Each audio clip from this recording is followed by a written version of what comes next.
Des moments avec Dieu avaient un temps de réflexion pour chaque jour. 9 août. Attaque contre la loi. Dans lesquelles vous marchiez autrefois, selon le train de ce monde, selon le prince de la puissance de l'air, de l'esprit qui agit maintenant dans les fils de la rébellion. Éphésiens 2:2. Quelle l'ancienneté de la loi de Dieu, qui existait déjà avant la formation de l'homme, comme imaginez-vous le gouvernement de Dieu? Dans le ciel si cette loi n'avait existé? L'univers paisible et heureux que Dieu avait formé était soudainement interrompu par la rébellion de Lucifer. Celle-ci était dure qu'une attaque subtile de Lucifer contre le gouvernement de Dieu. Il commençait par insinuer des doutes sur les lois régissant les êtres.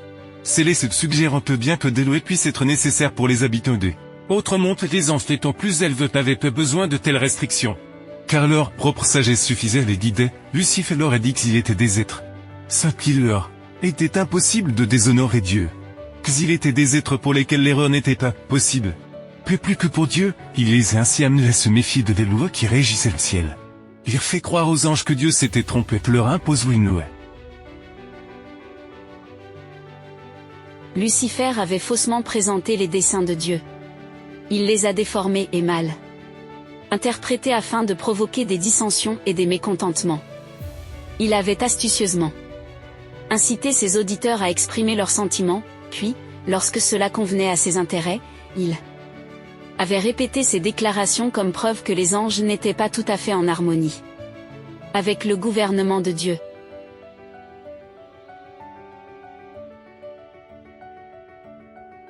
Tout en revendique une parfaite loyauté envers Dieu. Il insiste sur le fait que des changements dans l'ordre avec les lois du ciel sont nécessaires. La stabilité du gouvernement divin insure subtilement, tout en s'efforçant de susciter l'opposition à la loi de Dieu, d'instiller son propre mécontentement dans l'esprit des anges sous ses ordres.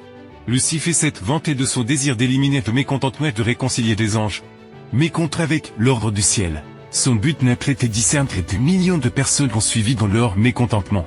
Le travail était si subtil que Lucifer semblait être le leader libérateur d'un système oppressif. Ce même mépris pour la loi de Dieu résonne encore aujourd'hui, et c'est lui qui, à la fin du conflit, grondera fort pour que les hommes décident entre le service de Dieu ou le service de Satan. Où est-il dit dans la Bible que la loi n'a plus de valeur? Qui a inventé les saignements selon lequel la loi de Dieu ne doit pas être observée?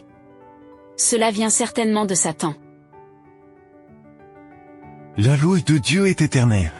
Elle est sainte, reste d'égale valeur, elle ne change pas parce que Dieu est son créateur, même qu'il était subtil dans le ciel, Satan déploie sa ruse, pour que ceux qui croient les Bibles croient aussi que parce qu'ils ont la grâce de Dieu, ils ne sont plus obligés de l'observer. Le même mensonge du ciel est encore enseigné. Aujourd'hui, qu'avez-vous à suivre respectivement la loi de Dieu? Amen. Merci pour écouter cet audio. Nous vous invitons à partager avec votre Contactez et visitez le site web. biblewell.com